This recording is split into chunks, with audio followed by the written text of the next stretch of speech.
So I have been really kind of obsessed with like mothers and motherhood for as long as I can remember. I have wanted to be a mom literally since like my first memory as a little girl. It is time to mother the mothers this week with our maven, Dr. Sam of Trillium Naturopathic. Dr. Sam is a licensed naturopathic doctor with an expertise in reproductive and maternal health. She is passionate about providing truly holistic care for women in their reproductive years and is an advocate for changing the cultural conversations around maternal health, wellness, and postpartum healing. In this conversation, we talk about postpartum in the U.S., the mother-baby dyad, postpartum depletion, and the importance of focusing on your wellness as a mother, and how it can impact your baby and generations to come. Welcome to the podcast. Thank you. I'm so glad that you're here. I'm excited to be here. Welcome to my house in this cozy beautiful. little office space. I love it. Did you paint that? Yes, I did. It's amazing.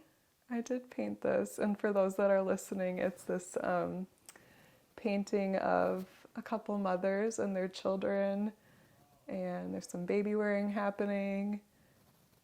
I just wanted to embody visual of what the community that I want to build and cultivate. I love that.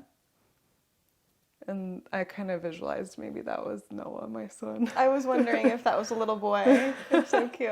Yeah, little boy, yeah. Uh-huh. I'm glad you like it. It took a long time. I bought the canvas when I was pregnant, 2 years ago, and I slowly was chipping away at it. And then when I wanted to start doing these in-person recordings, I was like, I have to get that done because it's going to be in it. Good motivation. Yeah, so you'll have to watch the video to check out the painting. Yes. I also have your placenta over here in the room. I saw it. I looked at it closely. I absolutely love it. I can't wait to put it in my office. I'm felting a placenta for Dr. Sam's office, and when my husband was like, what are you making? I told him, he's like, somebody wants that? And I was like, of course somebody wants that. It's beautiful. Yeah, I need a whole reproductive organ line, Ooh. Uterus, boobs, ovaries, the whole thing. Let's do it. Well, we'll start slow. Yeah, we'll get your little fetus going. Yeah. If those that do not know Dr. Sam, she is a naturopathic doctor focusing in on the perinatal period and postpartum, women's health, fertility, just totally exactly what we talk about here on the podcast, and creating health and wellness and just connection with yourself through that period of motherhood, the journey of motherhood. Yeah, absolutely. The full reproductive continuum.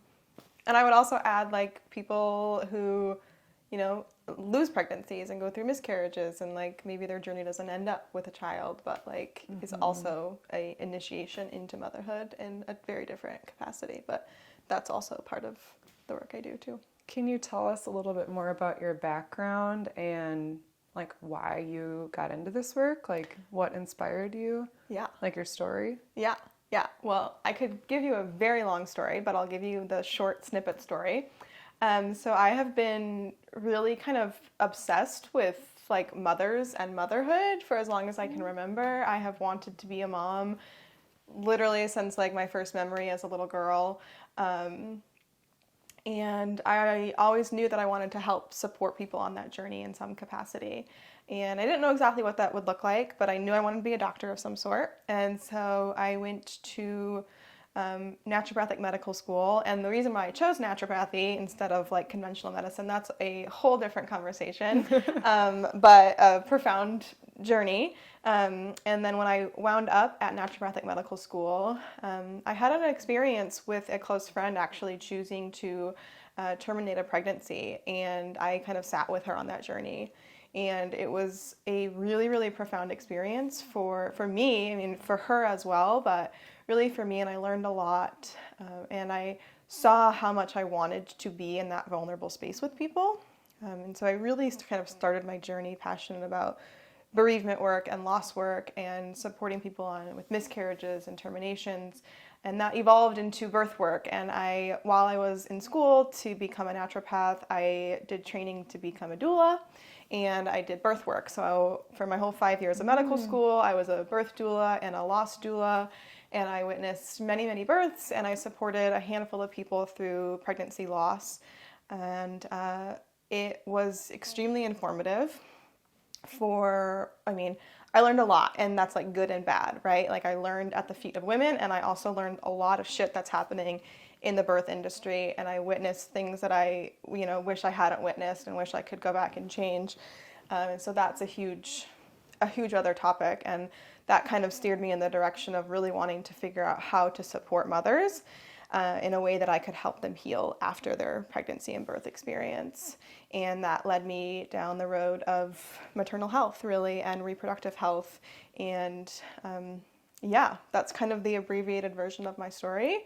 And I would say that also intertwined in there is my passion for the environment and protecting the ultimate mother and Mother Earth, right? I've been a environmentalist my whole life, and self-proclaimed hippie, and this work is also about like protecting the bigger theme of mother. And if we don't, like, quite frankly, worship mothers, like, we're never going to be able to step up and protect Mother Earth. So that also is like a really deep inspiration that I draw on for my work. Yeah, and like the health of mothers is reflective of the health of Mother Earth and vice versa. Like they're so interconnected. Do you want to kind of touch on that a little bit more? Yeah, for sure. I think how I think about it is just looking at like life-giving force, right? Like Earth itself is this life-giving force. She animates all that is and all that will be. And that is, the same with women and mothers. Like we are that creative force. We have the ability to bring life into the world. We are life givers. Mm-hmm. And so in the way that, right now our culture and the overworld of how we view life is actually really suppressing life. It is not in support of life. It is destructive. And so we're destroying the environment in the same way that we've destroyed women's bodies for hundreds, thousands of years. And it's like symbolic and profound, but it's also like very tangible. And when we look at how the health of the mother impacts the health of the next generation, and how disease in a mother can create disease in children, and then we create these generational cycles of unwellness, which we can say leads to violence and destruction and all of these forces of people ultimately being unwell. And personally, I felt that in my own motherhood journey, like that I'm kind of sucked into this like culture or way of being, even though I have this desire to feel well. It sometimes is like you're battling is the wrong word, but like there's this force that you're then going against, and it's really hard. Mm-hmm. And like you said, you've worked with several women throughout your career as a doula, supporting them, and saw the darkness and the heavy, and it's a lot. And for me, I really struggled with postpartum specifically. Like when I got pregnant, I cried, not because I was excited. It was more like this fear of like, oh my gosh, like the mothers that I've witnessed and seen have suffered and struggled and lost their identity in themselves. And yeah, they love being a mom, and being a mom seemed magical, but it also seemed like my health and well-being was going to go away.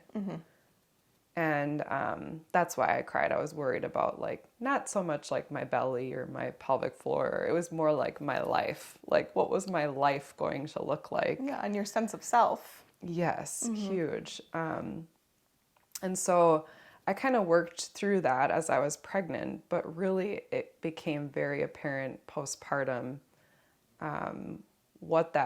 I had no idea what I was going to go through. Like I prepared so much for the birth, and then postpartum hit, and I was just like, I'll just figure it out.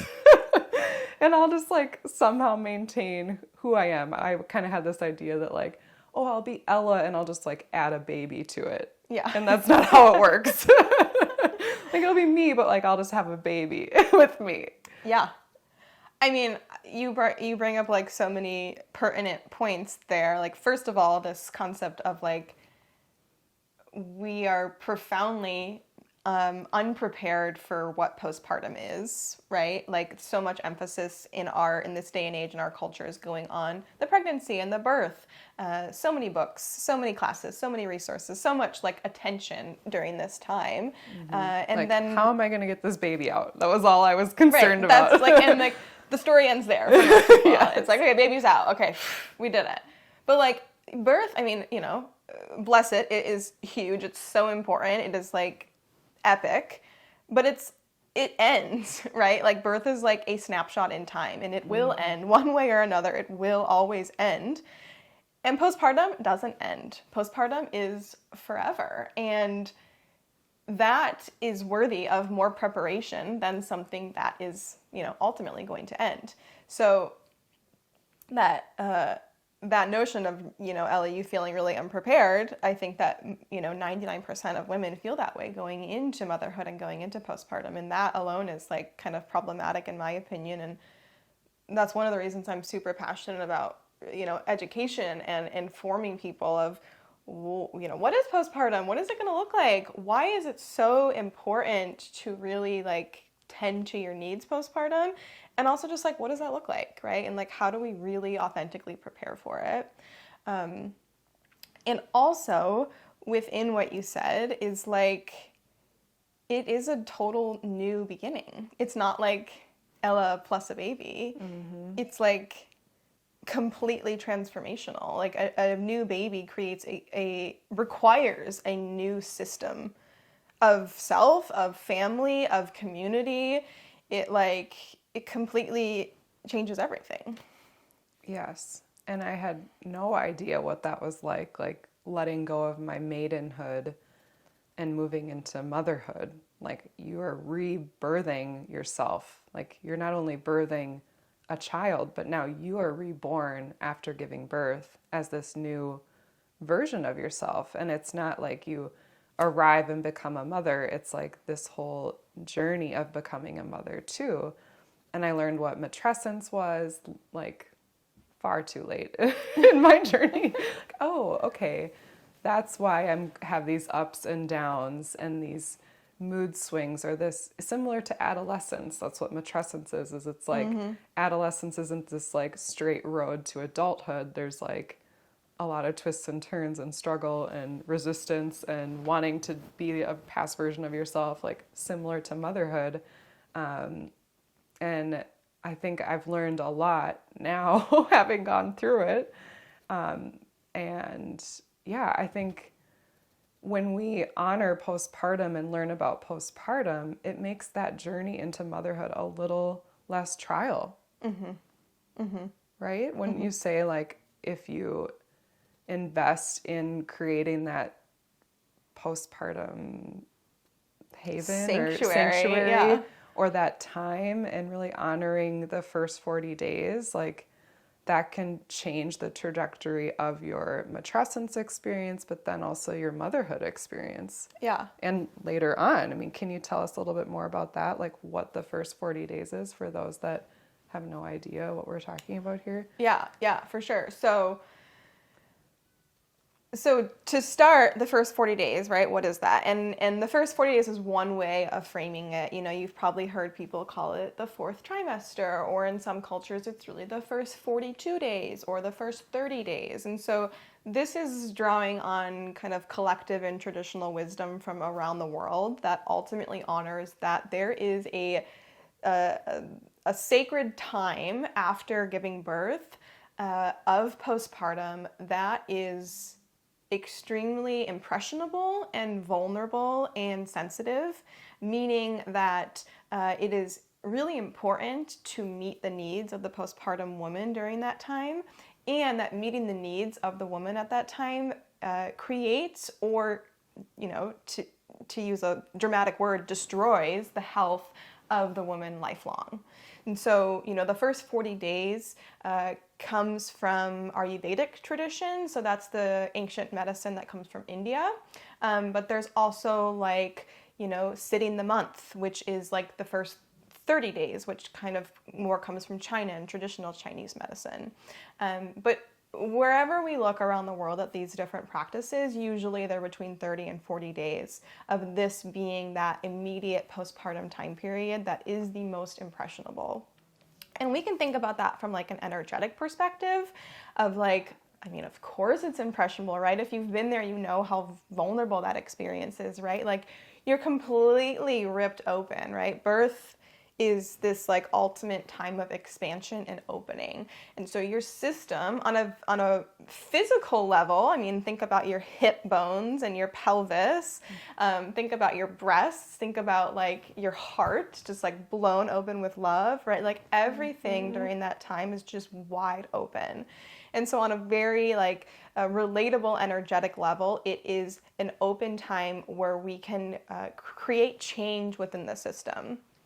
But also on a, more physiologic, neurological level, this period in your life when you're pregnant and when you're in this early postpartum phase is one of the only times where you have like genuine neuroplasticity to rewire things that were permanently wired for you in your infancy. And so, ages 0 to 3, our brain is developing where we make the connections of how our emotional circuits work. We, form our attachment styles, and all of these really profound things that we've maybe spent years in therapy trying to change. We can change that in this postpartum time period. That is the only other time in our life where our brain is so capable of being molded. So if you think about it like that, like, of course it's important to create a sanctuary and to protect yourself and to really like set yourself up for success with loving relationships, nourishing food, like community, culture, conversation that is enriching, and like also a connection with your baby that is really healing for self and also like promoting a lifetime of healing for your baby, or maybe not healing, but health for your baby. And to take that just a step further, especially in the work that I do with women, is I see a lot of people who are, 3, 5, 7, 10 years postpartum and really struggling with their health. And when we go back in time and we look at what was your birth like, what was your pregnancy like, what was your postpartum like, a lot of the times it was freaking gnarly. Like, it was not easy, And it was like they were struggling. They had no support. They suffered, whether that was with mental health conditions or they just like had shit support and they didn't eat for 3 years. And so, or just really lonely, or had birth trauma, or struggled with breastfeeding, or went things right back to work and were separated from their baby. Yeah. That's huge. Like the mother wound and like the disconnection between mother and baby. Yeah. And this bounce back culture that we have that you have to just like return right back to work. Yeah. Like you just got to get right back out there. Like you're Ella with a baby. Like you just got to do what you were doing right prior to pregnancy. You got to teach 8 yoga classes a week and like perform at the rate that you were prior to getting pregnant. Yeah. Yeah, I mean, it's completely set people up for failure, right? And so when like that is the overculture that we're a part of, then people are not getting their needs met postpartum, and then they are experiencing chronic health conditions, right? Like, I mean, the rates of autoimmunity in women and mothers is continually on the rise, and like I can't help but think that that's because of, of course, like the birth industry and all of those things, but also just like what is maternal health and how do we care for women and families? Because, if we meet these needs of women in those first 40 days, then that should set them up for lifelong health. Like having robust health and nourishment in that immediate postpartum period, that can set you up for, health in your whole motherhood journey, like a graceful menopause experience. Really, it's protective. But unfortunately, like you brought up, Ella, it's like we live in this culture that does not value the work of mothers. Ultimately, like that's what it is, right? It's like we do not value the work of mothers, and therefore we force mothers to confine to our societal, norms, and that rips them away from their baby, from that mother-baby dyad that is essential for the health of the mother and the baby. And it just like it's not conducive to healing, to bonding, to getting your needs met, to living in community where we have support. And it's also like, it's not conducive to developing a new identity as a mother or as a family unit, right? It's, again, we're like in this individualistic world.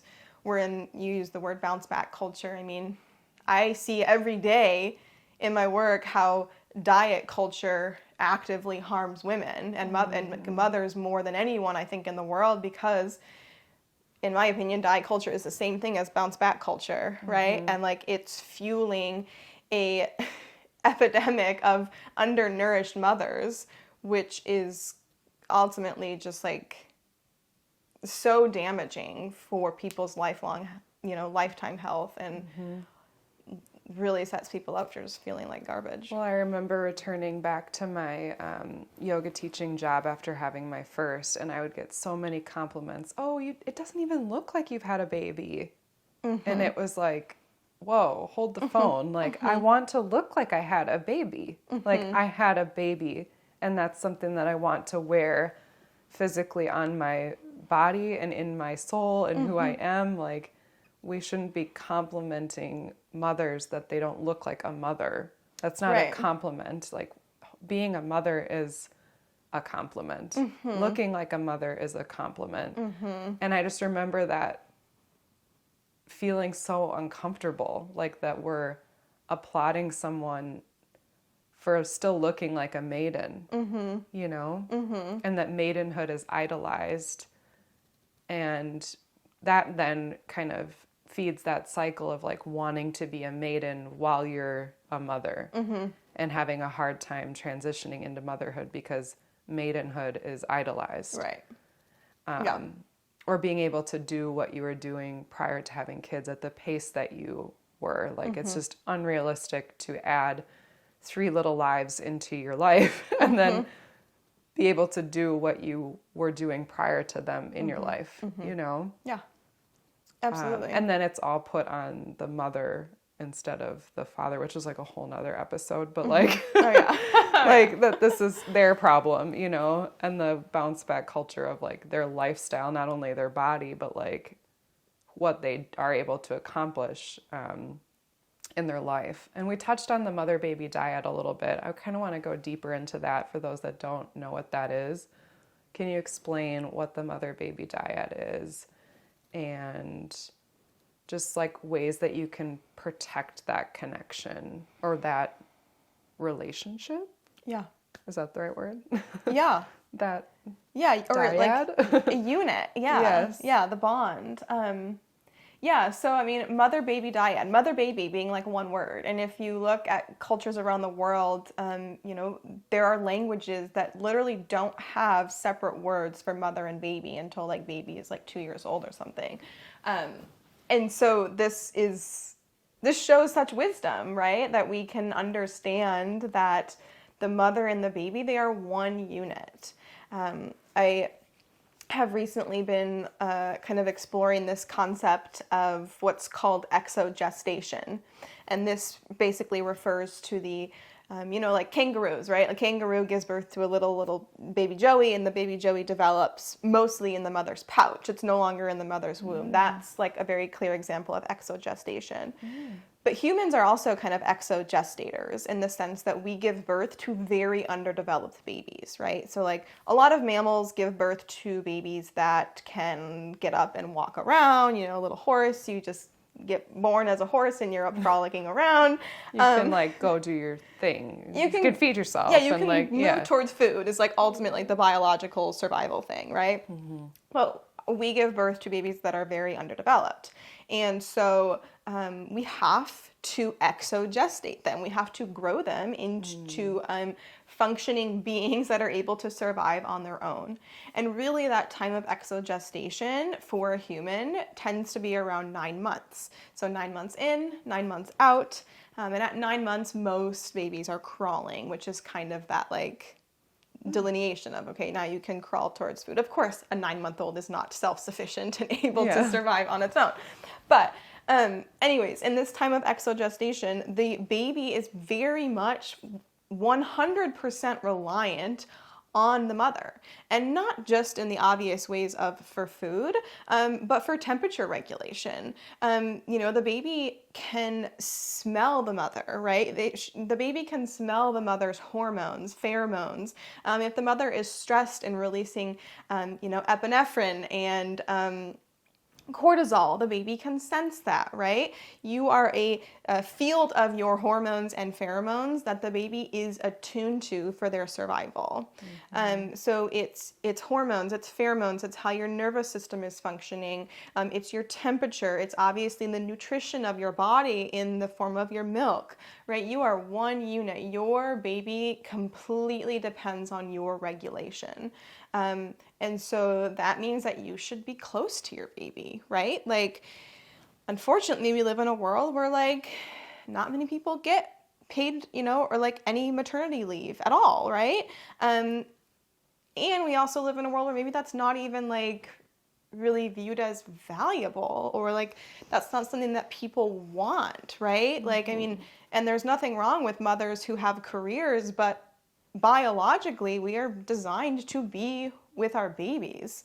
And our babies are designed to be with us, right? And so when we talk about the mother-baby dyad, I think the most important thing to remember is that the health of the mother it's so woven in with the health of the baby. Like, we can't talk about the health of the baby without talking about the health of the mother. And unfortunately, in postpartum these days, it's like, as soon as the baby comes out, the focus completely diverts to the baby, right? I mean, that's the case in the medical system. That's the case in most, family dynamics. That's the case in the most social systems, right? It's like, the baby's healthy, or the baby needs to go to the pediatrician, or the baby this, baby that. It's like, okay, great.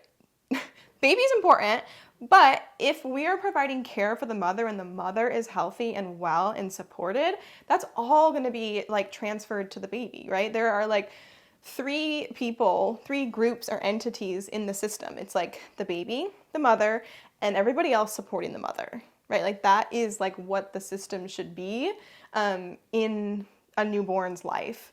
And that is not only setting the mother up for a lifelong, healthy life, but that's setting the baby up for its entire development, right? It needs to receive nurture to have healthy brain development. That's not like, philosophical, like that's like neuroscience, right? Like, a baby's brain needs nurture to develop appropriately and to create a generation of healthy children with lower rates of depression, anxiety, addiction, all the mental health conditions.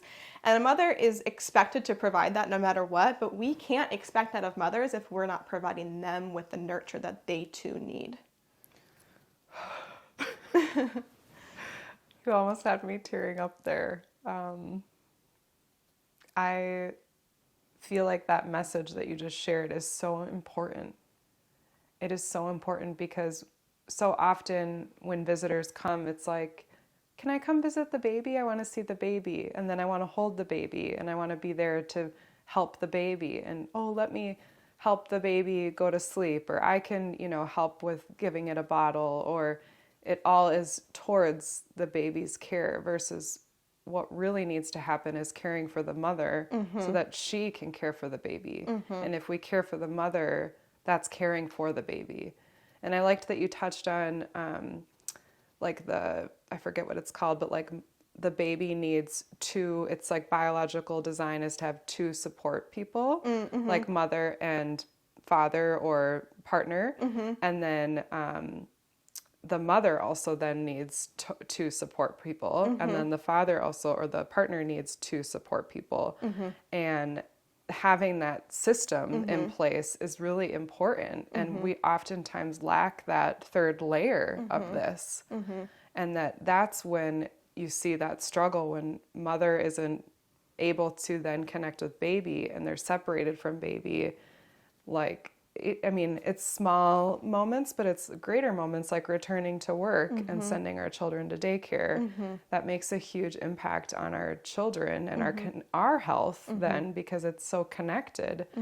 And then we wonder why they're not sleeping well, or we wonder why these other symptoms show up for our babies, and we're so focused on fixing that for our babies, when really it's like a mirror to what we need to work on with our own wellness, or bringing it back to our connection with each other, right? Like they need us to feel safe, to feel regulated, to feel calm, to be able to sleep. This is just one example of sleep. Yeah, for sure, we're always wanting to fix the sleep, but we're not oftentimes seeing that we can help them by calming, like by doing a couple breathwork exercises and the way that we hold them. After we, like when she's struggling to sleep, I'll work on myself before helping her.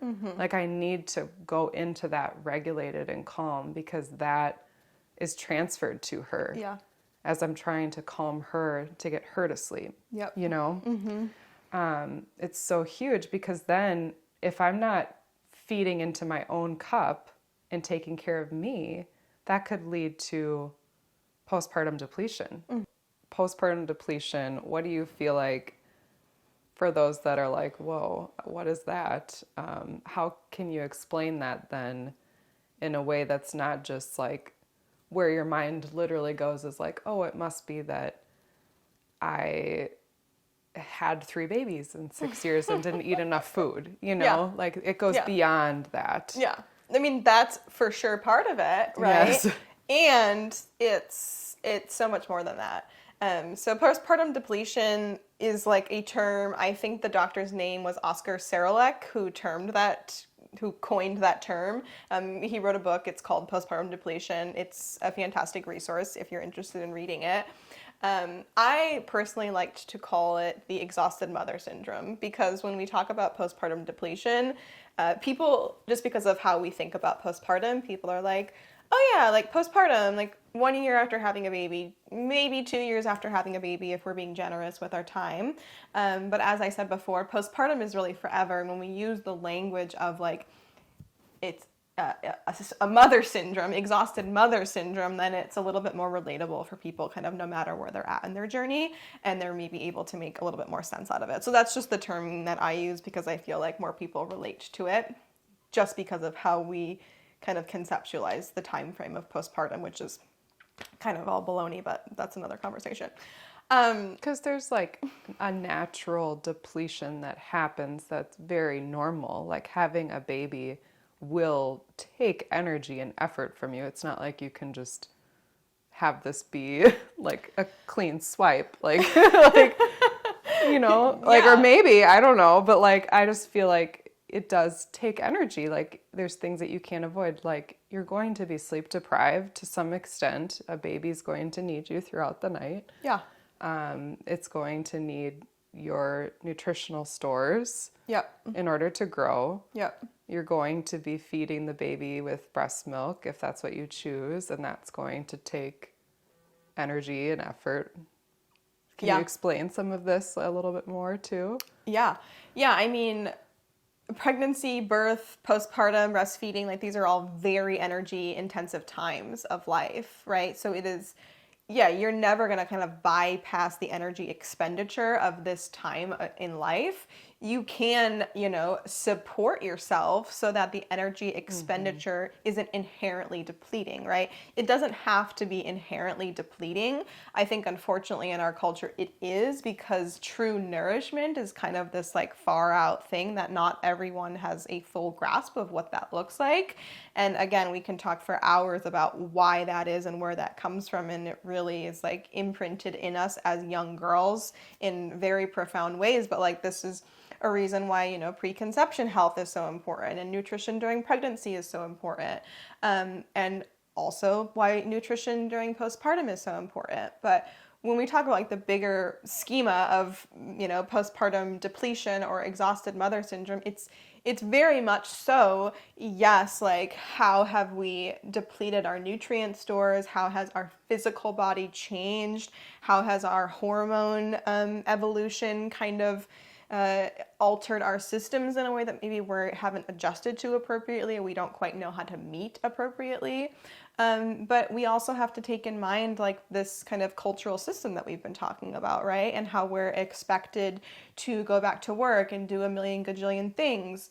And we're basically expected to do it all. And we're also told that you can do it all, right? Like that is like the feminist movement that is like completely destroying women. Like you literally can't do it all, right? Like there's just not enough hours in the day. There's not enough nutrient stores in your body. There's not like good enough nutrition on the planet for like us to be able to do it all. So that's a hard pill to swallow, first of all. Yeah.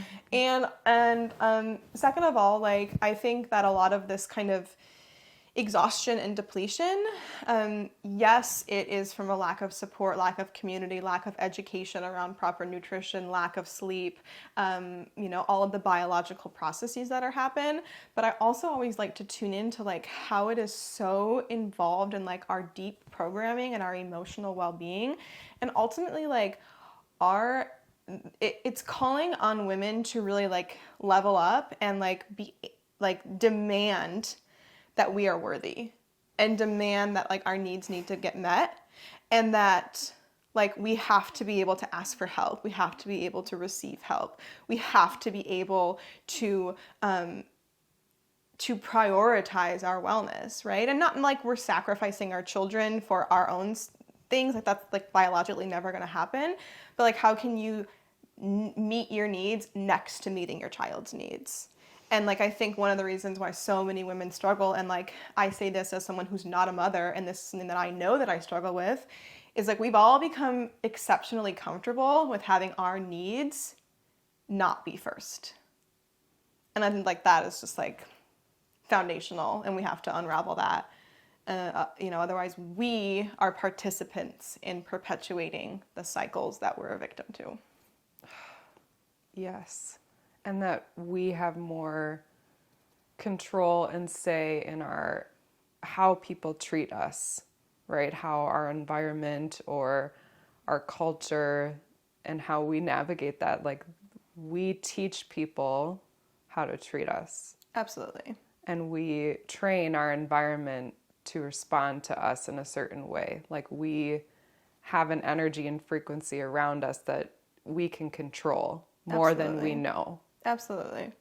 And we have a lot more power than what maybe sometimes we feel like it's out of our control. Like, oh, I can't afford help or support, or I can't, we get into this cycle of limiting ourselves when it's just simply a lack of truly believing that you're worthy of that. Mm-hmm. Yeah. And that you deserve that. Mm-hmm. Mm-hmm. Yeah, I think that the word power that you use, like really fully stepping into like power is huge. And like recognizing you create life. Like you create life. Like what is more powerful than that? Like what is more holy than that? And like just that kind of mindset shift, at least in my opinion, I feel is totally revolutionary and can change how we show up for ourselves as women and mothers and how people show up for us. What are some tools in your practice that you feel like have helped women to have this for themselves, to cultivate that and to start making shifts in their life? Yeah, that's a great question. I use a lot of different tools. That's a hard question for me to answer, but I would say one of the most kind of powerful things that I utilize in my work with people is like a nervous system work, right? Like we can call it somatic therapy. I think of it as nervous system work, and really kind of like working on that level of being able to tune into your raw power. And like, the nervous system conversation is so complex, and we could talk for a whole other episode just about that. But really it has to do with how our brain is wired and how we're able to, show up in relation to others and show up in relation to ourselves.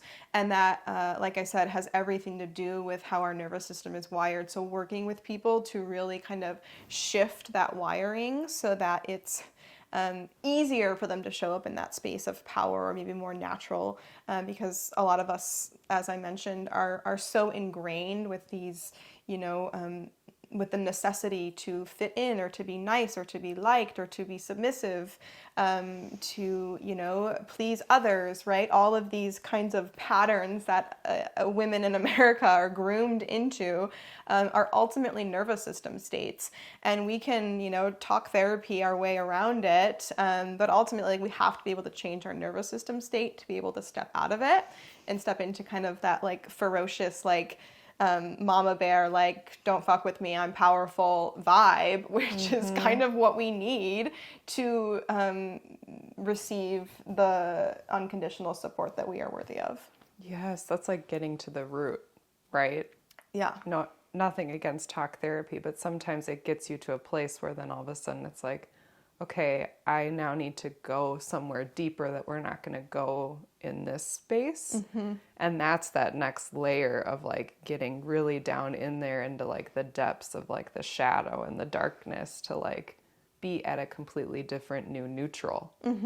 Like you have a whole new way of being, where versus like not talking your way through all of the stuff. It's like, well, now there's no stuff. Yeah. Right?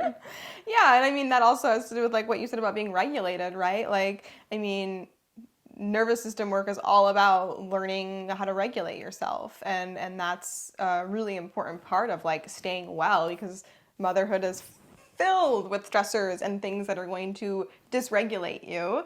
And we ultimately need to know how to feel the feelings, move the feelings, be the feelings, and then resolve the feelings, so that we can be regulated humans. Yeah.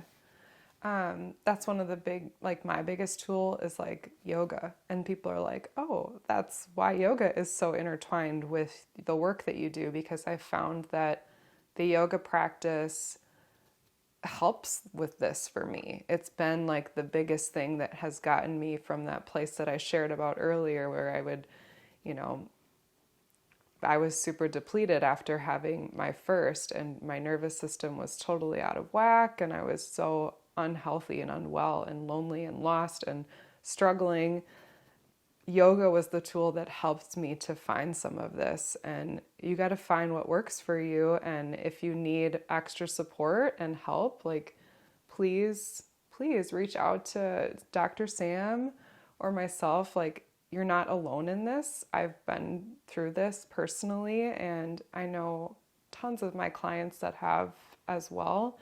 It is a part of all of us to some extent. We're all feeling these things as we navigate motherhood. So please connect with both of us. We'd love to hear what you think of this episode and support you further. How can people get in contact with you and reach you and find you? Yeah, so probably the easiest way is on my website. Lots of resources there, lots of information about me and my practice on my website. My business name is Trillium Naturopathic, so Trillium like the flower that grows here in the Pacific Northwest, so trilliumnaturopathic.com.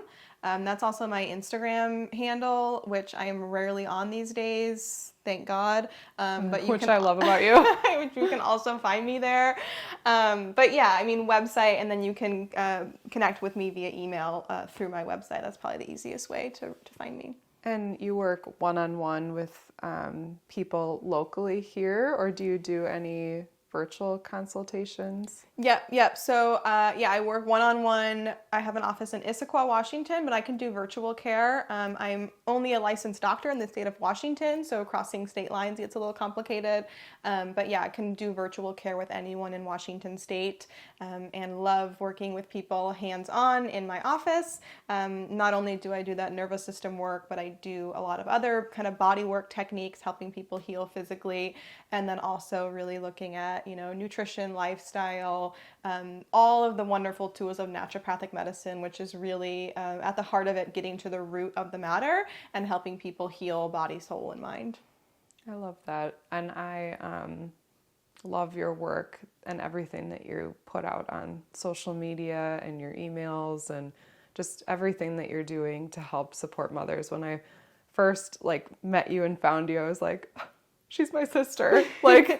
We are in this together, and you and I are meant to do this work together because it takes a village. It really does take a lot of people to shift and change culture. And I hope you feel inspired by this conversation. If you loved it, please share it with a friend because you are a part of that village to make the change happen. Thank you so much. Thanks for being here. Thank you, Ella. Thank you for all the work that you do in the world and being such a good mom. Thank you. Mm-hmm.